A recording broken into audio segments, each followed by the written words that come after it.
लगभग सैकड़ों वर्षों तक विदेशी आक्रांताओं के द्वारा अपमानित होने, लगातार अलग अलग स्थानों पर उनके खिलाफ प्रतिकार होते थे, लेकिन सामूहिक रूप से यह लड़ाई पूरा भारत एकजुट होकर के लड़े, यह दृश्य कम देखने को मिलता था।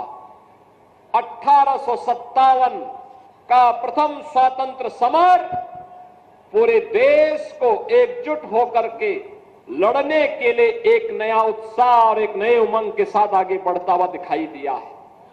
बहनों और भाइयों, मंगल पांडे के द्वारा बैरकपुर में किए गए शुरू किया गया अभियान कहीं मेरठ के अंदर, कहीं झांसी के अंदर, कहीं बिठूर के अंदर, कहीं बलिया और गोरखपुर के अंदर, कहीं लखनऊ के अंदर और कहीं पे राजा नरपत सिंह के नेतृत्व में हरदोई के अंदर यह अभियान आगे बढ़ा। याद करिए क्या जज्बा था। जिससे पूछो, जहां पूछो, मंगल पांडे से जब पूछा गया था कि आखिर तुम तो ब्रिटिश सेना के हिस्से हो, क्यों आजादी की बात करते हो, उन्होंने कहा रखो अपनी नौकरी, मेरा देश स्वतंत्र होना चाहिए, भारत माता की आन मान और शान की रक्षा होनी चाहिए। रानी लक्ष्मीबाई से पूछा गया, रानी लक्ष्मीबाई से कहा गया कि केवल एक बार कह लो ना कि हम तो विदेशी हुकूमत के साथ मिलकर के काम करने को तैयार हैं, उनकी झांसी सुरक्षित रह जाएगी। उन्होंने कहा नहीं, झांसी भी सुरक्षित रहेगी और भारत स्वतंत्र होकर के रहेगा, हरगिज अपनी झांसी नहीं दूंगी। और इसीलिए तो हर भारतीय के मुंह से निकल पड़ा, खूब लड़ी मर्दानी वो तो झांसी वाली रानी थी। बिठूर में नाना राव पेशवा के नेतृत्व में 1857 के प्रथम स्वातंत्र समर की जो रणनीति बनी थी, उस रणनीति का बिगुल फूंकने के लिए हरदोई के अंदर राजा नरपत सिंह उस लड़ाई को लेकर के यहां कार्य कर रहे थे।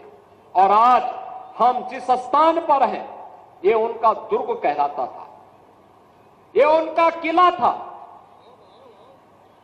स्वाभाविक रूप से जब आजादी की जज्बे को देख करके जो लोग भाग रहे थे, उनको कैसे अच्छा लगता, कैसे अच्छा लगता। 1857 में झांसी ब्रिटिश हुकूमत नहीं जीत पाई थी, विजय महारानी लक्ष्मीबाई की हुई थी। हरदोई में, इस क्षेत्र में यह विजय राजा नरपत सिंह की हुई थी। वहां पर अंग्रेज विजय नहीं हो पाए थे। ऐसे ही गोरखपुर में बंधु सिंह को वे परास्त नहीं कर पाए थे। अलग अलग स्थानों पर जहां पर भी ये स्वतंत्र समर एकजुट होकर के नाना राव पेशवा के रणनीति के तहत आगे बढ़ा, वहां पर भारत के लोग जीते थे। और बाद में यह मंद पड़ता गया और अंततः ब्रिटिशर ने फिर अत्याचार की पराकाष्ठा की।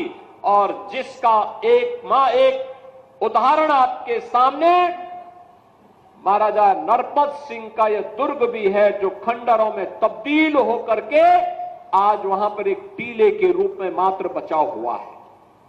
मैं धन्यवाद दूंगा और आभारी हूं केंद्रीय मंत्री और उस समय के उत्तर प्रदेश के निवर्तमान मुख्यमंत्री के रूप में माननीय राजनाथ सिंह जी को, उस समय के सांसद श्री जयप्रकाश रावत जी को, जिन्होंने महाराजा नरपत सिंह रेकवार का यह भव्य स्मारक यहां पर खड़ा किया। और आज ये स्मारक हम सबको एक नई प्रेरणा दे रहा है। और मैं धन्यवाद दूंगा यहां के लोकप्रिय विधायक सियासी सिंह आसू को, जिन्होंने भारत माता के ऐसे महान सपूत के स्मारक का दर्शन करने के लिए आज मुझे यहां पर आने का अवसर प्रदान किया है।